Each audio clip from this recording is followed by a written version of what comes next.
Hello, everybody. Hello. Christopher, we have been wanting to do this video for so long because... For weeks. For weeks. Well, yeah, I guess for weeks. It feels, I was going to say for months, but it hasn't been that long since our subscription concluded in July for Ellowyne. I know.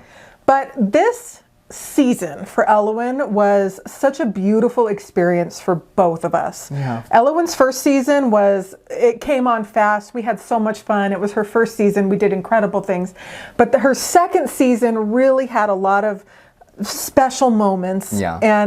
And we want to celebrate that in this video. So this is a retrospect of Ellowyne's subscription through VDC for season 2. Yes, it is. And I feel like so much of our life is shown through these outfits because I remember what it felt like, what the day of the release felt like in the shop, for every single one of them. And we went through an entire year of our lives too with these outfits, with you as the collector, enjoying the ride right along with us. Yeah. So for me, it was very transformative. How was it for you, Christopher? I wouldn't have been able to articulate it that way without you saying so, but that's so true. I mean, I think of the last year, something I've noticed in doing this, and I've mentioned this before, is like time seems to pass so much quicker now that we've started this, and having 3 subscriptions is like every single month is already, you're looking 2 or 3 months in advance at that point. Like you already have stuff produced, but you're thinking about all of the other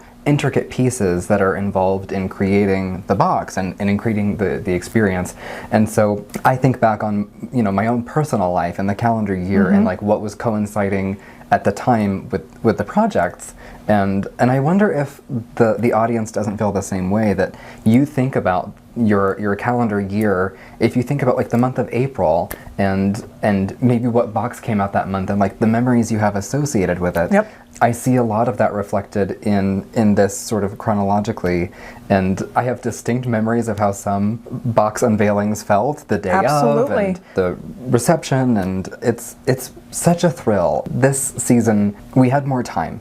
Yeah. The first season was, we were hanging on. We were flying by the seat of our pants. I mean, just to be honest, a few of those months where we were thinking we weren't going to get the things in time. Yeah. And then this subscription and also upcoming season 3, we have almost all of those clothes already in stock. So it's a different experience. But if we didn't start that, we needed to start. We needed to just get it going. It needed to happen. Yeah. And that's another sort of thing that I find, you know, jolly and funny and wonderful, is that this season it felt like we were able to really lean into it and really ask questions of the product of Ellowyne and of the audience, and to sort of really have it be a conversation. It was so much fun. It was so much fun. It was so much fun. A lot of fun. So we often talk about antique garments, how we can time travel and learn about our lives, but also in the legacy of VDC, we can time travel and remember a lot about our lives through these outfits. Exactly. So our first one was when Ellowyne went to Paris, and this was August. This is still one of my very favorites. I love this outfit. It is so, I mean, like, you can't mistake this for being anywhere but Paris. It's so quintessentially, stereotypically, you know, it's a caricature of France. It's so wonderful. And this one was one that we ordered pretty early on into season 1. We were already thinking about, like, once we had started that season, like, okay, this is good, this is working, this is fun, what do we do next? And it didn't take long before we sort of came up with the idea of her traveling and having 12 destinations, and many of those destinations actually changed, but Paris was always a non-negotiable, and starting with it was so much fun. It was so much fun, and immediately we were thrilled with the quality of the shirt, and we were also thrilled with the quality of the beret. The inside of the beret, but the inside of this beret was fully lined, and it just felt really good as the start. We put a little small miniature painting in there, and I think some coffee and some biscotti. I can't remember, but it was like a French cookie, and we really some sugar. We really tried to make the experience so much fun. It was really fun. It felt like, you know, uncharted territory doing, you know, opening that, you know, season 2, but it remains one of my favorite fashions. It's hard not to love. It's classic. It's hard not to love. It is a classic, and it's a really fun one. And then, of course, Ellowyne had to take the Eurostar to London. Yes, she did. And this is one of two colors that we had. This was the box version. We had another sort of purple, deep, rich eggplant as a variation. And one of the things that I was doing when setting this up and you know, that I was aware of throughout the season was that I really wanted to keep the models that we used as cover girls for a video at the end of the year. I wanted to have the exact models in their fashions with their wigs and all of it. I wanted it to be the same, so as we revisited this, you could sort of walk down memory lane with the actual doll. And this fashion was so much fun. This one felt like a light bulb going off in some way. This was actually a sample that the factory had provided, and we were really mulling over so many options at the time, and nothing really felt good, but this felt like, well, it's a place to start. Like, this is a fashion that has so much potential, and I like it as it is, but what way, if at all, could it be improved? And I was able to fashion a little dickie out of a spare collar and a piece of silk ribbon, and I sent back that to the factory, and I said, can we just manufacture a dickie for underneath this, knowing that we had never done one, they had probably never done one. Yeah. And it came back great. And it changed everything. Yeah, it went from being sort of like almost a dowdy outfit to something so high fashion. Yeah. And when you added the dickie and the little bow, that's all he had to do, and the outfit was ready. I loved it.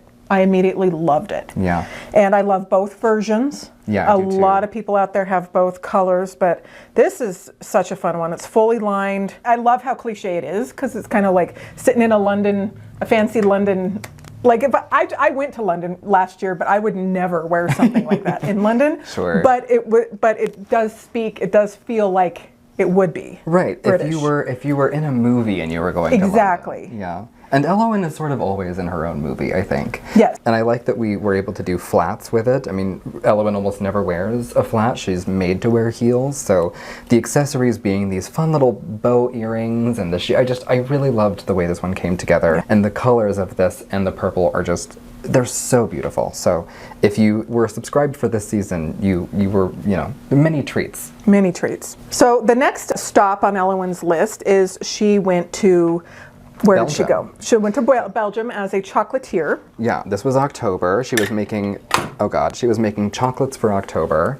And this one's so fun. This one you found, and this really came to life. Yep. Well, as soon as we put the hat and made her a chocolatier. So we had the outfit.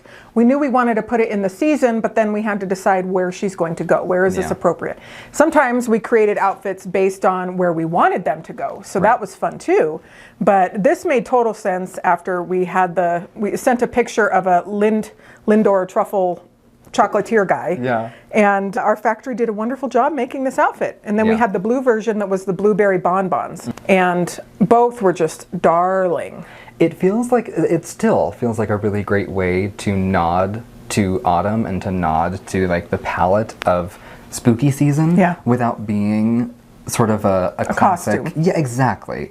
And I still stand by that. I think it feels like a storybook version of sort of like, have you ever seen like Over the Garden Wall, or like, it feels a little bit like a storybook version of autumn. I don't know how to say that, but no, it does. I love it. Some of the outfits that we do are very practical, but for most of this season, they were not. And that is what brings out the imagination and the storytelling and the fantasy that we lean into for our dolls. Sometimes they depict us exactly how we are, but this was fun for me. This felt like something that if I was just really going to do it up, this is what I would wear. I mean, the thing about dolls is that like you get to have fantasy. Yeah. It doesn't have to be practical. And it's so fun when it can be. Like, you could make chocolates in this, but like, how cumbersome. Right. And Ellowyne just gets to. I think this one was so much fun. And those Belgian chocolates were so delicious. We still have some in the kitchen and we still eat them. They serve as great snacks. So the next one,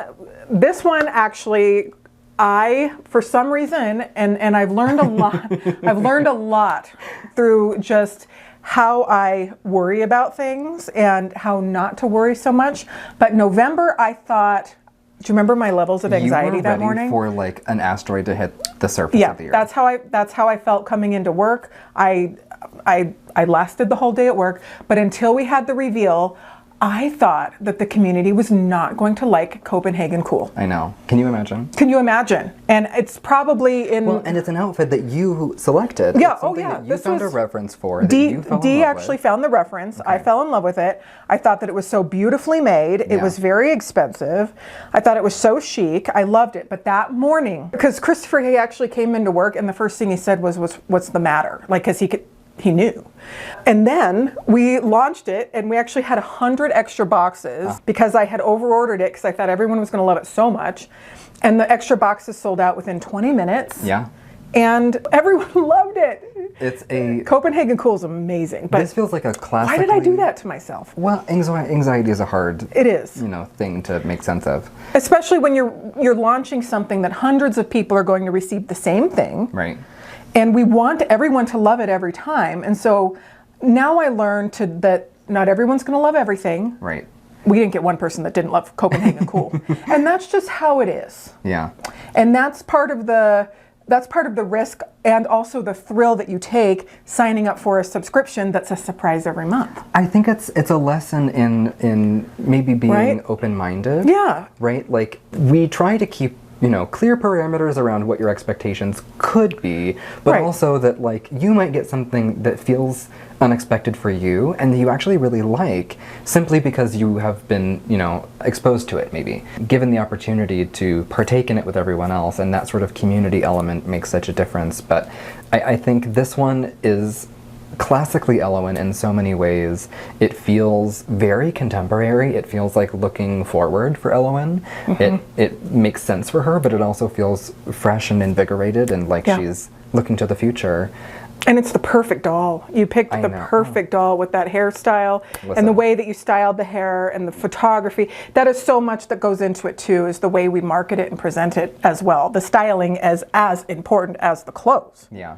And then Dee and also Diana help us so much with the editing and making the graphics look beautiful. Really, to take a moment for Dee, like, Dee was the star behind all of the photography editing for this season, and I think the brochures. I was going to say, really, what brings it all to life for me was the concept of the brochure, and he executed it so perfectly. And it was his idea every time. I mean, like, the brochure was his idea. Gorgeously done. Yeah. The way he would find light in a background that actually reflected the way that the dolls were lit in real life in photos, and the way that he could really harness emotion and find accurate scale and accurate, a depth and point of reference. I mean, it was just... It's such an art form. He's so talented. So a little teeny round of applause for Dee. Thank you so much, Dee, for bringing it to life. There's so many true of these photos. aspects of bringing it to life to bringing it to life. So many stages it goes through to get to the final point. Yeah. But with our subscriptions, we're never going to lead you down a path and abandon you there. So we're never going to stick you with something. But we do appreciate that you stay open-minded and I've had a lot of feedback from people that said, this is never something that I would think I wanted, and now it's one of my favorites. Yeah. So it's sort of like having a friend go shopping with you, right? And like picking something out for you, and you'd be like, "Oh, no way!" And they're like, "Just try it on." Yeah. And then you try it on, and you're like, "Wait, I love this." Yeah. And I think the subscription is also kind of that way for doll fashion. It absolutely is. And so everyone knows, like, I got the idea because I was on a makeup subscription and I would get sent makeup that I would never normally pick out for myself. And then I'd try it on and be like, oh, this is fantastic. I didn't know that I needed this. And then I found all these new products and I was completely hooked. And it was so fun. Yeah. So our wonderful Ballet in Bloom is where we went in December. We went to the Nutcracker Ballet, which I have seen in New York, and it was so fun to have Ellowyne go to New York. There's a lot of stars of this show, but the wonderful ballet shoes were made by Facets Boutique. Mark Schifrin did a wonderful job constructing these. They're incredible. They really are unbelievable. They make her look like she's on point. Yeah. I mean, that's so cool. There were so many elements of this. This was a fun one because by the time this one came out, we had already been looking at 6 months in the future, and so we really had time to sit with this one and make edits. And initially, you pitched the idea of this tutu, and I was like, where the hell are we going to put a tutu in the subscription? And I was like, I don't know if I like it. I don't know where it goes. I don't see where it fits. And actually, we initially tossed around the idea of her going to Russia in this, and it made so much sense to do the Nutcracker. And so how, iconic is the New York City Ballet? Right. And having that together just was so lovely in this sort of springy sugar plum fairy, right? For December, for her to be a flower, I think is unusual, but it really worked. It did. I was so stubborn about tiaras and ballet slippers. I said, if we're doing a tutu, we must have tiaras. And I looked for tiaras for probably 2 months. Yeah. And then you finally found some. These are actually teeny tiny combs made for like toddlers. Yeah. These for a toddler birthday party. In scale for like, my first birthday sort of thing. And they just happen to work really well on Ellowyne, who has a huge head. And then these ballet slippers, I went to Marcia and I was like, well, if we're doing Ellowyne and we're doing Nima and we have, fashions that fit both of them and, we're trying to make a wardrobe that is appropriate for both doll, I understood that like there also were politics and context behind ballerinas of color and dyeing their own ballet slippers because they weren't manufactured to reflect all of the skin tones of the dancers. And I wanted to ensure that we had an option for Nima, and she actually pulled off beautiful chocolate little ballet slippers that I didn't know if we could get. And so again, a little round of applause for Marcia, because those were so gorgeous and really brought, this stubborn hope I had to life. And it was so Christmassy. Like, it was so wonderful to have. Bounding down the side of the mountain. Yeah. Pirouetting on Paul's Lazy Susan. He it was donated so to fun. the cause. That set was a lot of fun to put together. I want to take a moment, too, to also speak about the wonderful patterns of the month that really brought our subscription to life. So the patterns by Tamara Casey of Designs by Jude. She did a complimentary pattern for every single one of these months. And it is so fun to look back and see it too. And when she made the tutu, she found the special glittery fabric that we were looking for that we could never find, but she found that. And I remember that she made her pattern in yellow, and it was so pretty. Yeah. But Tamara Casey's patterns of the month were so much fun too. So that was such a huge part of the experience of the subscription. Well, and as a little glimpse into like behind the scenes, we were hoping to have an extra, we were going to duplicate the outfit and have 2 of them. One of them was going to be an add-on that I thought would be really gorgeous for Nima, and I thought we could do the entire ensemble. The bodice could be done in gold, and we would have a glittery tutu. We tried. And it didn't look good. We tried so many fabrics to get like sparkling tulle, and I knew what I was looking for, and I sent so many references, and they just like couldn't find it. And then Tamara, she's like, here's my pattern. Fabric. Exactly what we wanted. So I'm glad that the customers still had an option to like see that vision and to get that. So thank you, Tamara. Again, sort of telepathically, we tend to read each other's minds a little bit, but that month was a lot of fun to do. That was a lot of fun to do, and I know it was a crowd favorite, and it came with those adorable shoes with the roses, which were so much fun.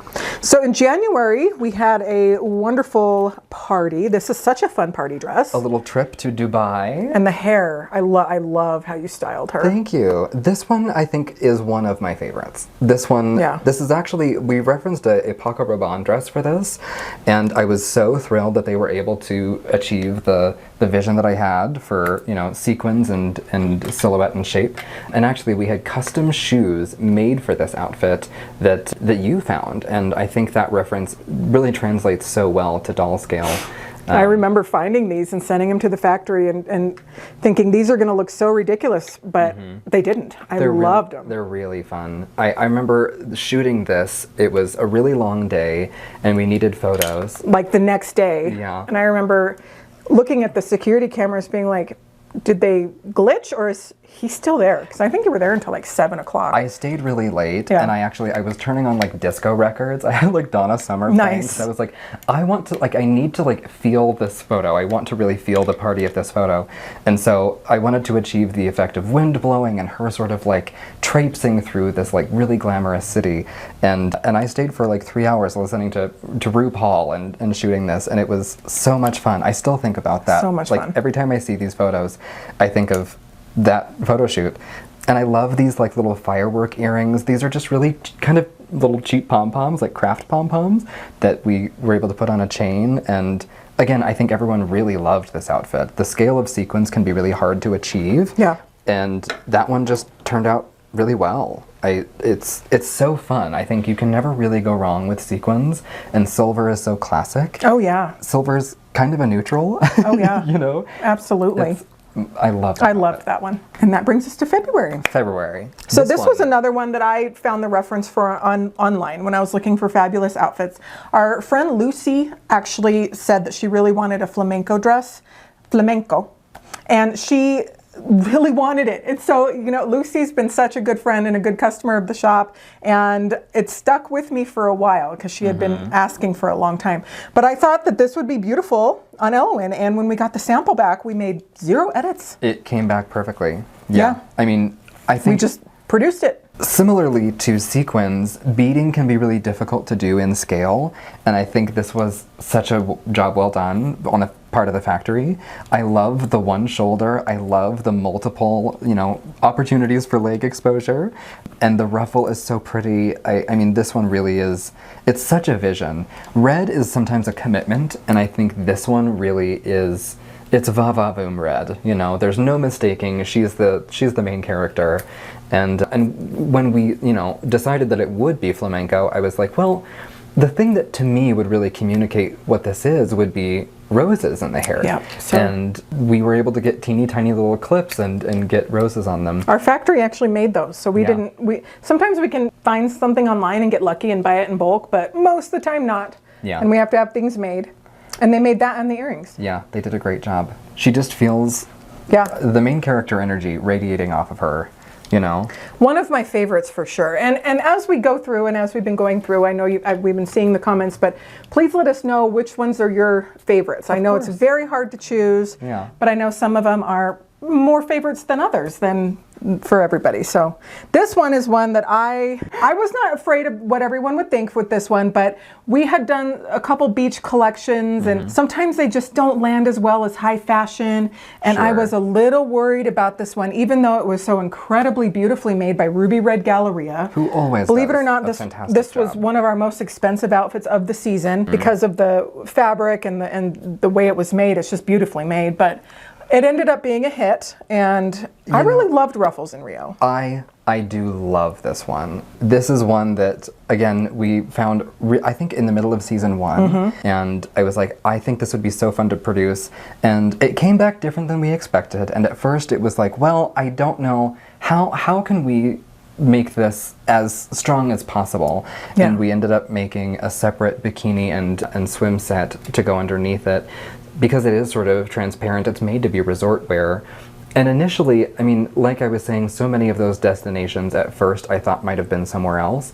I was tossing around the idea of doing Cape Town, South Africa, and then we found this piece, and, you know, Vilharmondo is based out of Brazil, and so it only made sense to have sort of a nod to Brazil in there, even if the sort of color palette of Brazil is bright and saturated and, you know, jewel tones. I think the neutrals of this are so strong, and you actually could make your own bikini in any color. Sure. And really have a pop of color come through it. But I thought the demure gold was so nice, and I love this on Romantic Possibilities. I love this with her like reflective, glossy, beachy skin and her beachy, wavy hair. This feels very real. This feels like a real resort set outfit, and like she would actually be, you know, traipsing around on the boardwalk in it. This one was so much fun. This one was a lot of fun, and a lot of people really enjoyed this one, and honestly there wasn't any of them that people didn't like. Yeah. And so it was a really good season.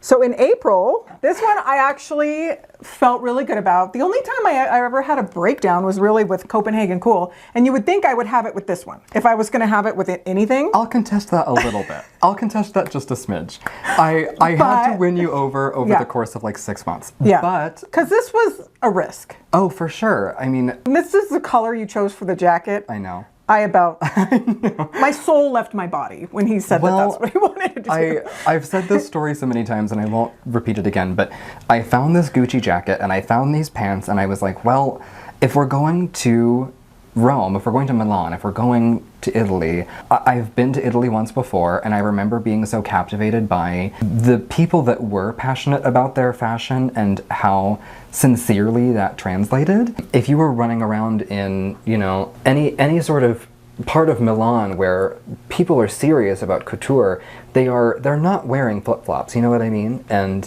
seeing there was an archival Gucci jacket in this color that I just thought was so perfect. And initially I thought of doing another add-on for this, that there would have been a duplicate of this fashion as well, and the jacket would have been in sort of like a pale lilac, and we would have had another pant. But I mean, we had these pants screen printed, they're custom made, and the jacket is perfect. I mean, the jacket's perfect. We had a couple of edits on this. I changed the hardware, and then, you know, we had shoes, and I wanted huge chandelier earrings. I wanted her to just kind of be obnoxious. I wanted her to be somebody that, like, you would be really allured by and attracted to, and then in conversation you would maybe find yourself sort of grimacing. You're like, ugh. I wanted her to be, you know, new money and outrageous. Yeah. And the thing that made that so necessary was our purse dog. Purse dog. We got, in the nick of time, we got little chihuahuas that perfectly work in a little Gucci tote. This is one of the things I'm most proud of in this job. Yeah, no, I love it. I love the outfit. So my intro to that, don't get it twisted. I love the outfit. But also, like, this was a risk for me, and this was me trusting Christopher's taste, because that's why it's so important to have a design team, because we don't want everything to be Rachel's taste. We don't want it all to be Christopher's taste or Dee's taste or Diana's taste. We want it to be a conglomerative effort. Yeah, a collaboration. Yeah. And once I saw the vision put together, then I really liked it. I was ready to go. I hoped everyone would like it, because a lime green jacket, I know, that's a risk. It's loud and it's crazy. Yeah. But thank you to everybody that loved this so much. It was enough of a favorite that we actually had more ordered and produced, you know, just at the very end. Well, no, what happened is I accidentally oversold them. Remember? That's so right. I thought we had 100 extra, and we didn't have any extra. Yeah. And so, and our factory was incredible, and they produced them in like 2.5 weeks for us. Yeah. So we could get them out. Oh, I was so devastated. The other part of that is that, like, this is such a specific bolt of fabric. Yeah. This, like, patent leather chartreuse that, like, nobody is ordering except for me. Right. That they had extra, and they were happy to get rid of it. so they made us some more. Glory, hallelujah. They printed more of the pants. Yeah. It came out well. But you remember when I went upstairs and I was just, because I was looking blue. Yeah. Because that's one of the worst things for me as a business owner, is overselling something, especially if I can't get it reproduced. Time, yeah. Oh no, well, like if it was a doll or something, I take very good care to do that. But what happened was, originally we had a quantity, and then we ended up ordering a different quantity, but when I looked at the invoice, I looked at the wrong invoice. I looked at an earlier invoice, and I just went off that when I made the listing. Yeah. So that was a really important, so now we count everything. Even if I have the invoice, we count everything. Right, because on occasion sometimes we'll even receive different quantities than we'd ordered. 2 or 3 less. Yeah. Or we've had 20 less before. Yeah, we have. So sometimes, you know, it can get hairy, but 100 extra of you wanted that box, and that's very exciting. That was very exciting. Yeah. So that box did very well, and I have very good memories of that. That was the spiritual Chihuahua, because it was a spiritual edition. Yeah. She needed it spiritually to complete the outfit. Yeah. So much fun. So then we went to this one. I would say, if I had to say one was actually a crowd favorite, this one I would say it was probably this one. It's hard to go wrong with Floral Fancy, a big, you know, pink balloon. We were talking about destinations, and I had told you about the Netherlands and, you know, how much I loved my visit there and the culture of flowers there, particularly tulips, but you know, if we were going to be doing something for springtime and something floral, it might as well be the Netherlands. And I just thought this was such a lovely garden dress, something to go take outside and, you know, have tea in or something. And I mean, we had this one for a long, in fact, we actually have more of this dress than we need. We initially ordered this dress and we got it back in the wrong size. We actually have like 300 of these still at the shop. Yeah. But they don't fit Ellowyne well. They're not the right size, and so we had to reorder the entire set. And those are the ones that you received. You received the Well, you received ones. the second run, obviously. But this was a crowd favorite. This one put us through it. I know, this fun. one caused a lot of stress, but I knew, this one I had zero anxiety about because I knew who isn't going to love a sweetheart neckline, a big pink dress with floral embroidery. Right. You just can't go wrong with this look. Right. And I love the retro shoes. Yeah. This was a lot of fun. It was fun. I mean, it all worked out so well in the end, and I love how it does feel sort of timeless and classic, but with that sort of, you know, exaggerated hemline with the drop tool. It's a fun one. It's unique, it's fresh, it's wonderful. It is. So next, where did we go? It was at Harajuku? June, yeah, it was Harajuku. June and then July. Wow, okay. I know. See, and it was fast. It was a year, and a year is a long time, but it went by in an actual blink. Flew by. This one was fun because I had the idea that she would wear it in Japan, but then Christopher accessorized it with the Harajuku style. Yeah. So Harajuku was a place that I was kind of insistent she would go. I really thought, like, if Ellowyne's going across the entire world, this fashion diva is going to hit all of the major fashion spots that culturally we think of when we think of, you know, clothing and couture and culture and, you know, something loud and crazy. And I think this really fits the bill for her. Someone like Ellowyne who loves to thrift, who loves quirky qualities, who loves color and texture and playing with fashion in sort of an unconventional way. I think Harajuku was a must. So we found this really gorgeous sort of mod shift dress that is reminiscent of so many vintage trends going on. It is vintage, and there's a lot of vintage that's very in style in something like modern Japan. And so this little sort of sailor bow detail and the teddy bear purse, I was like, she has to have a teddy bear purse. Again, working as a team helps so much because I loved the dress. I presented the dress to Christopher, but never in a billion years would I do oversized polka dot tights, floral mules, and a teddy bear purse and zipper earrings. Like, never. Yeah. Because this would be just as lovely with like a nude pantyhose and like a pearl earring, something very That's what classy. I would have on. And I said, she's going to the craziest place on earth. She has to dress the part. Right. And there is such a culture for accessories that are kind of also toys and even sort of becoming the toys and becoming the accessories. So I wanted to play with scale, I wanted to play with pattern, I wanted to play with color, and I thought red and orange was so fun together. And then I remembered this doll and was like, well, the palette of this is so perfect. She has a pink ribbon in her hair, orange roses as a you know, sort of tiara, and this bright red lip, and in many ways this doll sort of inspired the palette.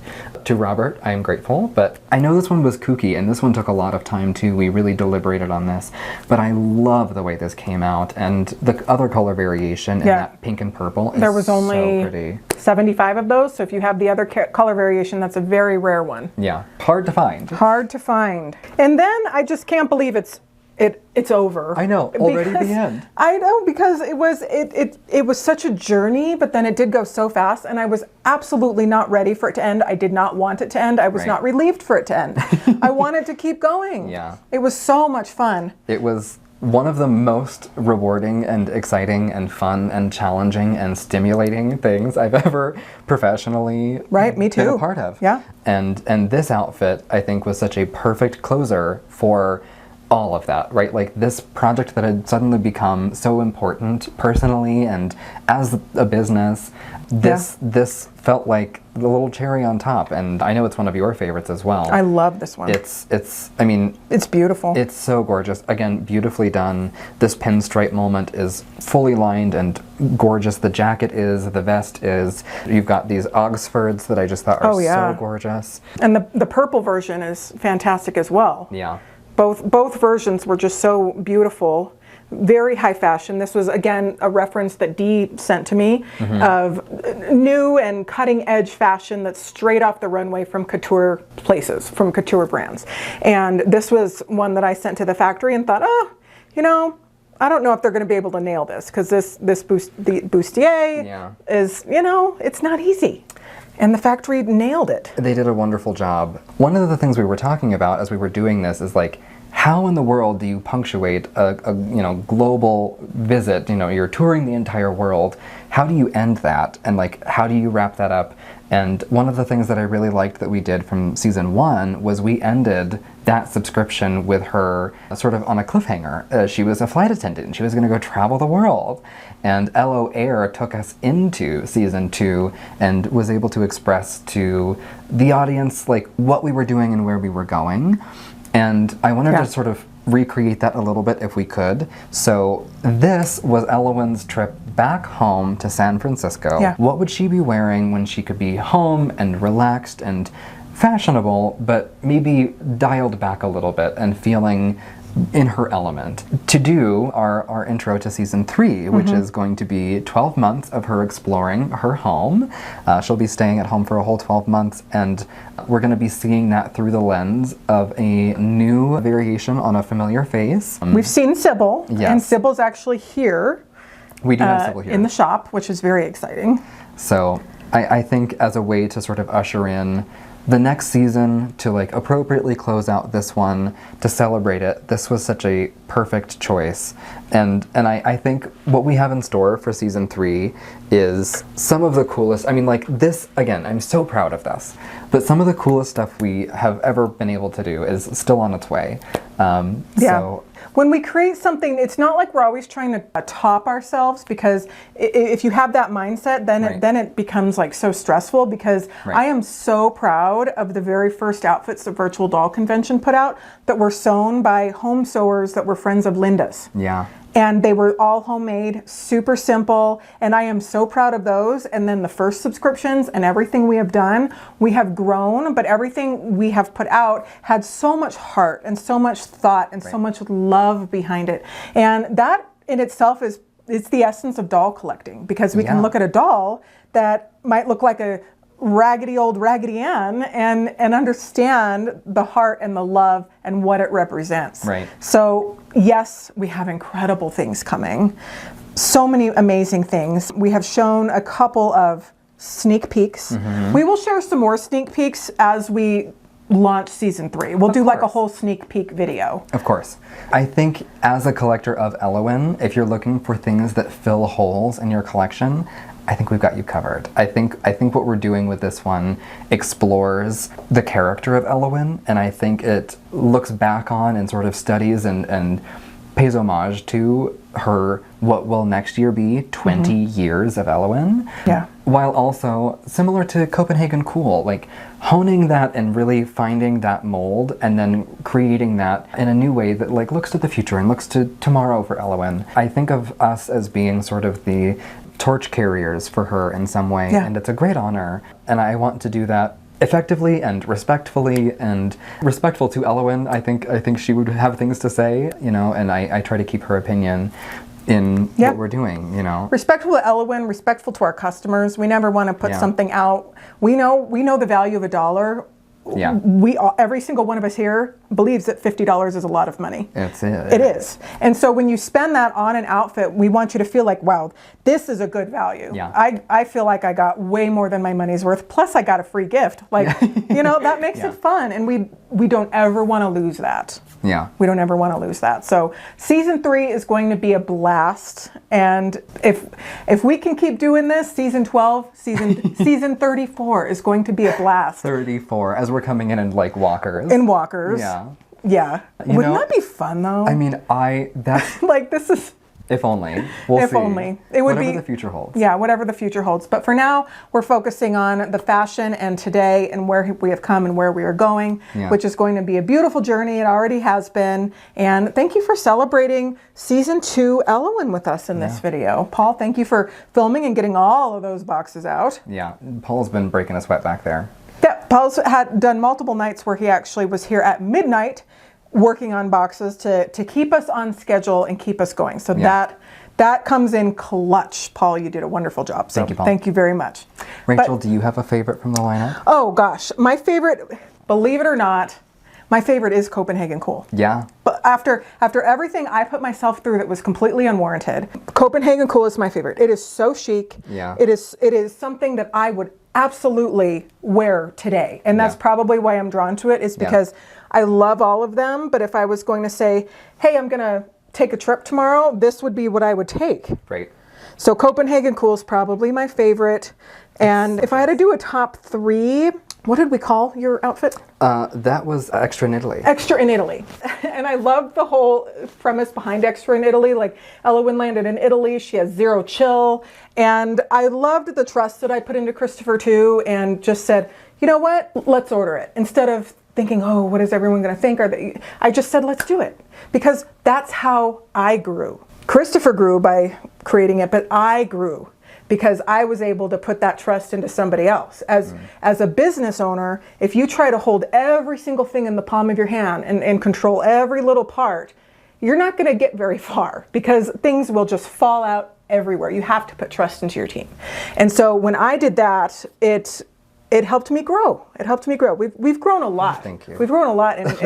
That's true. know. I've graduated from my pull-ups to a training pants. Oh yeah, absolutely. I feel like I absolutely have a lot of experience in fashion design and fashion clothing for dolls. And you have that now too. And when we started this, we were trying, but we've grown. Yeah. We've grown and we've learned, and our customers who have made it possible by trusting us and buying every single thing that we have put out there, some of you, literally buy everything.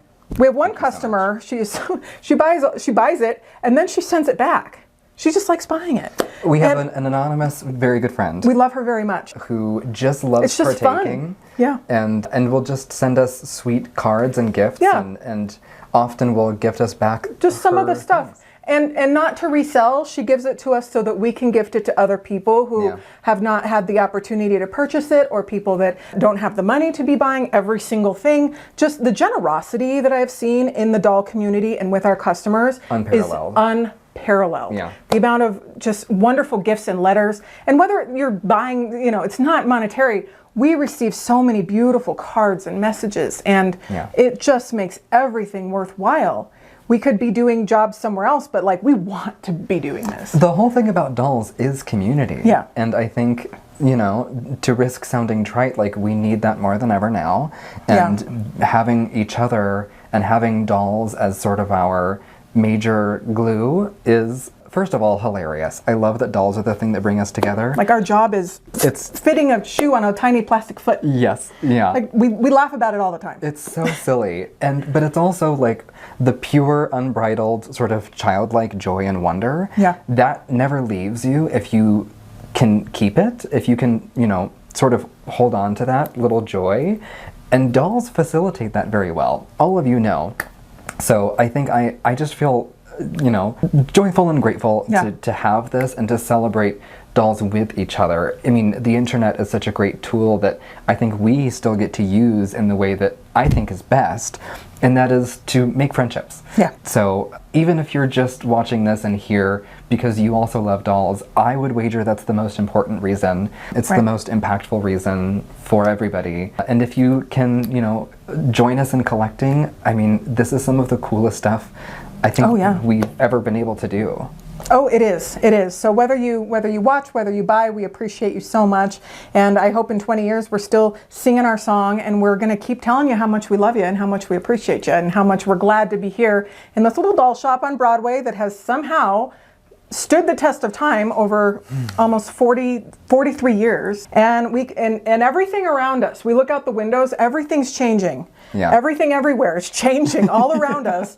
But we have stayed right here, with our dolls everywhere. It's like this little nirvana in the middle of chaos right outside the window. We've got a little magic spell that keeps our bubble intact from the world. And for anyone that's had the chance to visit, I think it sort of feels like a magic bubble. I hope so. You walk in and you are just sort of hugged by this gorgeous little shop full of dolls, and we'll offer you a cup of coffee and a cheese stick or something. Absolutely. And you can just come and be a part of the magic for a little while. Yeah. Because it's not just this. I mean, the shop is so much of it. It's a great treat to be a part of a 40-plus year legacy and doing of all things, dolls. Dolls. So we really hope that you enjoyed our retrospect. We are going to be doing a retrospect for Anne Fitzpatrick as well. And then coming up, we're going to be doing a retrospect for Grace for her season 4 of her historical subscription. Yeah. So the retrospects are really important. They're super fun. We didn't want to start season 3 without retrospecting season 2 for Ellowyne. And I really enjoyed this video. This was so much fun. I hope you enjoyed it out there as well.